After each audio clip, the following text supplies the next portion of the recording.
I think Vinland Saga may be my new favourite anime. I still need to watch Mob Psycho 100 Season 3, Mob Psycho being what I previously considered to be my favourite anime, so it's possible that Mob Psycho 100 is still my favourite anime, especially as Season 3 is apparently a fantastic send-off. But the point is, Vinland Saga Season 2 features some of the greatest writing I think I've ever seen. It's crazy how much I loved Vinland Saga Season 2, considering I wasn't the biggest fan of Season 1. Now I do think Season 1 was a great anime, but it was one of those things where you watch something and you recognise that it's good, but it just doesn't click with you. I think the primary reason for this is because I binged the first season in like 2 days. Vinland Saga is not something you should rush through, and I believe I kind of ruined the first season for myself. That's why I made the decision to watch Vinland Saga Season 2 weekly. For half a year, I've been checking in on the lives of Thorfinn, Einar and Canute, and this was absolutely the way to go. People disagree over whether it's better to binge watch or take your time with a show. I'm someone that usually binge watches, but this is definitely an anime that you shouldn't watch all in one go. In fact, were it not for Bleach 1000 Year Blood War, this would have been the first anime that I ever watched weekly. I watched Bleach weekly because I didn't want it to get spoiled for me, although it still often did. I've enjoyed watching this anime weekly so much that I think I may start doing it with other anime. However, whilst binging Vinland Saga Season 1 was likely the main reason I didn't love it, it wasn't the only reason. I really didn't care about Thorfinn. To me, he was a very uninteresting character and was completely overshadowed by both Thor's and Askeladd. In the same way that I didn't connect with the first season, I didn't connect with Thorfinn. I had heard that Thorfinn would go on quite the character journey, but I never expected that it would be this engaging to follow.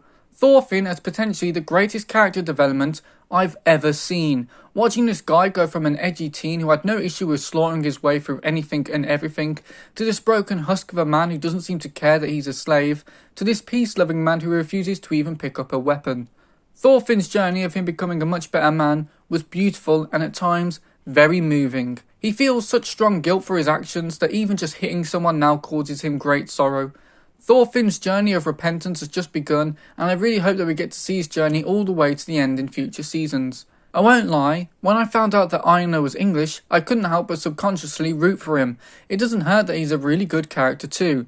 He's the character that we follow for the first episode of this new season, and you're instantly drawn to him as he's a character doing his best to overcome his own suffering.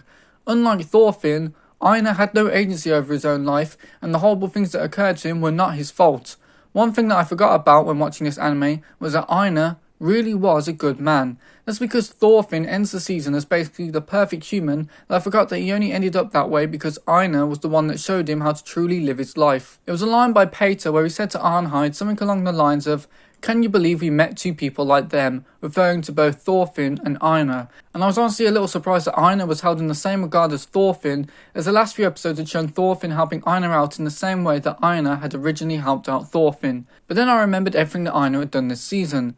He was the type of guy to do what was best for Arnheid, regardless of his feelings for her. He was the type of guy to wake Thorfinn from his nightmares, even when he found out that Thorfinn had attacked people like him. He was the type of guy that one would consider to be a good man.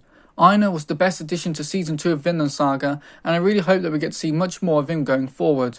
Whilst Thorfinn had a substantial change of character between Seasons 1 and 2 of Vinland Saga, he wasn't the only one.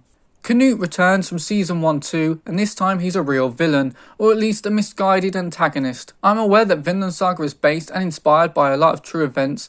I've done my best to avoid looking too much into the real life history of things, as I do want to be surprised and shocked by the events of Vinland Saga.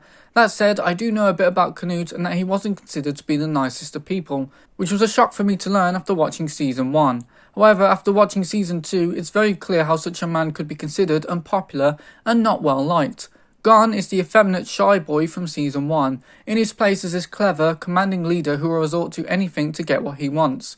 In a lot of ways, Canute has changed for the worse, but I do like that Vinland Saga gives the character an actual motivation. Canute does some deplorable things in Season 2, but there is a reason for his actions that isn't just greed. I don't know how often Canute will show up in Vinland Saga going forward, or if he'll even show up again. I don't know how often I can buy Thorfinn and Canute accidentally bumping into each other, but we'll see, because I would like to see how Canute develops going forward, because his character development this season was second only to Thorfinn.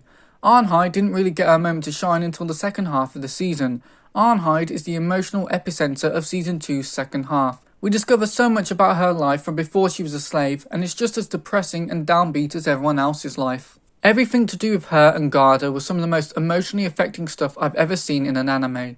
She was a character that deserved so much better than what she got, and she was just as much of a positive impact on Thorfinn and Einar as they were on her. Her life was nothing but tragedy, so I'm glad Einar was able to make her smile. Whilst most characters in the anime actually improved over the course of this season, Kettle was the only one that degraded. He starts out in the anime as someone worthy of praise. He comes across as a genuinely nice guy, and yet the more you learn about him, the more unlikable he becomes. Yes, at first his negative traits are just realistic humanising flaws, but there comes a point, and everyone watching knows what that point is, where I just couldn't view him in the same way. He had done something so unforgivable that I ended up liking the guy who cut up parts of Thorfinn's body more. It's in great contrast to his son Alma, who became this man worthy of respect and recognition by the end of the season. He became the man that his father posed as, and I'm glad that he and Odni, which is the name of the slave he was sleeping with for those who didn't know her name, actually seem to have become a legitimate couple by the end of the season, as she definitely deserved a better life after everything that happened to her. All the characters were great this season, and I love that they were all bettered after meeting Einar and Thorfinn, except for Kettle. I was a little concerned when I first discovered that Wit Studio weren't returning to animate Vinland Saga's second season, as they did fantastic work with the first. The animation of the first season was something that I never had an issue with. However, I was worried that there would be a downgrade in animation quality between season 1 and 2. This wasn't helped by the fact that MAPPA were the ones revealed to be animating Vinland Saga season 2.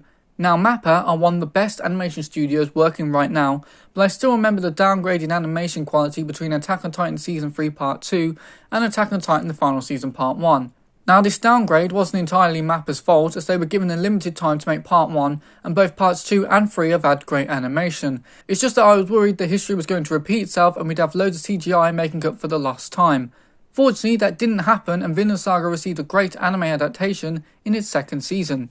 I wouldn't say that this was one of MAPPA's best works in terms of animation, but this anime definitely has good animation. There are a few moments in here where the animation really elevates certain scenes, such as the fight between Thorfinn and Snake. Snake, by the way, was a really cool character and was someone who I would describe as being very honourable. You could tell that Thorfinn didn't want to fight Snake, and that Snake didn't want to fight Thorfinn, but they both had to for the sake of their honour and what they believed in. MAPPA made sure to give scenes like this the animation that it deserved.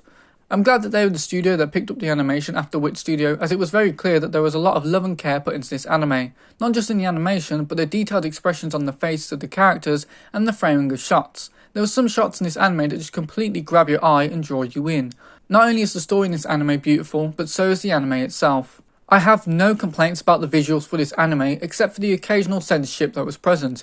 The censorship in this anime wasn't able to ruin the anime, and sometimes it blended quite well with the scenes. However, sometimes seeing a black blob over what should be a very gory injury for a character really pulled me out of a scene. In the last few episodes in particular, there's quite a bit of censorship. For example, there was one scene where a character had lost both their hands, but there was these large black spheres covering the gore, and it really reduced the impact of that character losing his hands. The censorship in Vinland Saga Season 2 is by no means the worst I've ever seen, and sometimes it isn't even that noticeable. But it is probably the only negative that I can throw in Vinland Saga's face. However, if there's one thing that I can't complain about when it comes to Vinland Saga Season 2, then it's the music. The soundtrack for this anime is wonderful and really enhances the scenes present. For example, the scene where Arnheid goes to visit Garda is accompanied by these majestic horns in the background, which really intensified the scene. And there are just some tracks in this anime that are really special. The soundtrack is like the rest of this anime. Beautiful. Even the ending songs were good. Both of them. Not since Bungo Stray Dogs have I come across an anime that is able to produce consistently excellent ending songs. They're able to end an episode in a very peaceful but also moving way. Essentially, they're the perfect ending songs for Vinland Saga. Vinland Saga Season 2 had 2 openings as well. One I absolutely adore, the other I didn't really care about, which is quite similar to how I feel about the openings in the first season. I thought the first opening of Vinland Saga ever was really good until the screaming came in. I'm not a big fan of screaming in songs, it usually ruins it for me. It was the same with Parasite's opening, but that's not really an issue because people love both Parasite and the Maxims and Vinland Saga's first ever opening. I'm just some dude who didn't. However, I did really like Vinland Saga's second opening, Dark Crow. It's actually one of my personal favourite openings. For Vinland Saga Season 2, I had the reverse of this. I really liked the first opening of the season, but I really didn't like the second. Now, some of you may be saying that, Liam, you just don't like Survive Said the Prophet, since they did the first and fourth openings. But that's not true, because I really like the opening that they did for Banana Fish. It's just that I don't like the screaming in the first one, and the fourth opening was just a bit bland for me. But River might be one of the best openings I've ever seen for an anime. It has a beautiful opening song, one of the few anime openings that's completely in English, and not only that, the English is actually really good. I've had some anime openings where I didn't even realise that the opening was in English. In fact, did you know that the majority of the Parasite opening was in English? But anyway, it's a beautiful song that not only sounded nice, but I could actually understand too, and the visuals of the opening were top notch as well. They really weren't the standard affair that you get for an anime opening. Honestly, I really loved River and I listened to it very frequently. It's also a beautiful opening that perfectly fits the tone of Vinland Saga's second season's first half. Vinland Saga has an amazing story where the writer has clearly done significant research into European history and actually has the care and patience to fully delve into his characters and flesh them out into three-dimensional characters. Whilst it was half a year, we only spent a very short time with a lot of the characters in Vinland Saga Season 2, and yet they were able to leave such a monumental impression on me. I have not read the manga, so I don't know if any of those characters from Vinland Saga will return, but even if they don't, I consider them to be more memorable than the majority of anime characters. They've had more of an impact on me than anime characters that I have watched for over 100 episodes.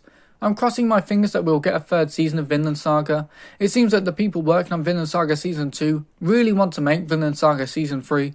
They are very aware that Vinland Saga has a large fan base, but unfortunately, most of that fan base is outside of Japan. There is an audience that is eagerly waiting, frothing at the mouth for more Vinland Saga, but hopefully enough people in Japan actually watch this anime to justify its return, because I need to see where Thorfinn and Einar go from here. Vinland Saga Season 2 is not only one of the best written anime I've ever seen, it may just be the best anime I've ever seen, period.